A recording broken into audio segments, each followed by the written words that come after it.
Take us through from there you went on to Pro Elite, right? Right. Pro Elite XC. Yeah. Tell us what that experience was like. That had a lot of hype to it. Right. And looking back, aside from Kimbo Slice, there was actual good fighters. Because people tend to focus on just the Kimbo thing. Mm-hmm. But you had KJ Noons, you had Nick Diaz. Yeah. Tell us about that whole experience and how you put that together, and how you got CBS to really actually for the first time a major network look. Right. To MMA. Well, after Pride, I mean, that was a that was a bummer to say the least. You put 4 or 5 years of your life into a company, and it just, that whole thing sank. That was really pretty painful. But at the time, didn't know what was going to happen, like if Pride was going to continue or not under Zuffa.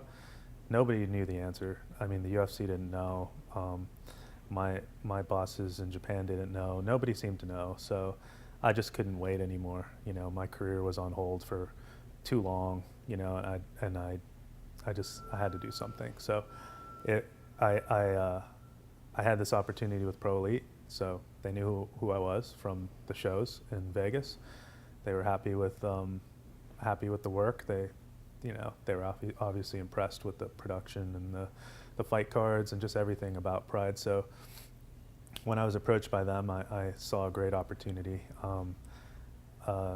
the chance to really be with a promotion that could make a difference and had the backing and the broadcast deal to do something special. So that's why I decided to join them. And yeah, we had a great stable of fighters that was constantly developing.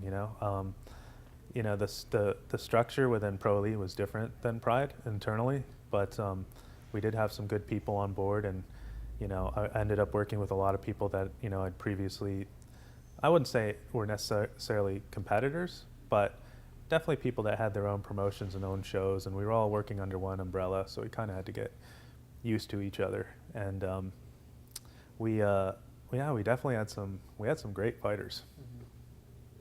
Yeah, I mean, Nick Diaz is my favorite fighter. I hope he gets it together up here. I love following him, and he experienced a lot of from Pride fight that was set up through the Pro Elite and then Strikeforce. I mean, that was his, I hope he can build off that in the UFC. Well, what was fun though was, Nick Diaz was always a great fighter, but when we brought him in to fight Gomi, I mean, his stock was low. Right.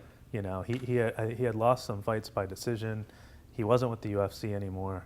I just thought it was going to be a great fight based on the style and based on the fact that, he was an American fighter in Vegas. He had fought in Vegas before. I mean, there was the U.S. MMA crowd knew who he was. But when he beat Gomi, and that pretty much catapulted him, and then I ended up at Pro Elite, which signed him, then I guess I was feeling kind of the repercussions of my actions from the company before were helping us at this company. Right. And I think that is what really helped Gomi become, go from a really good fighter. It's not like his skills, I'm sure, he's always improving, but he became he established himself, and he became an elite fighter when he was at Pro Elite.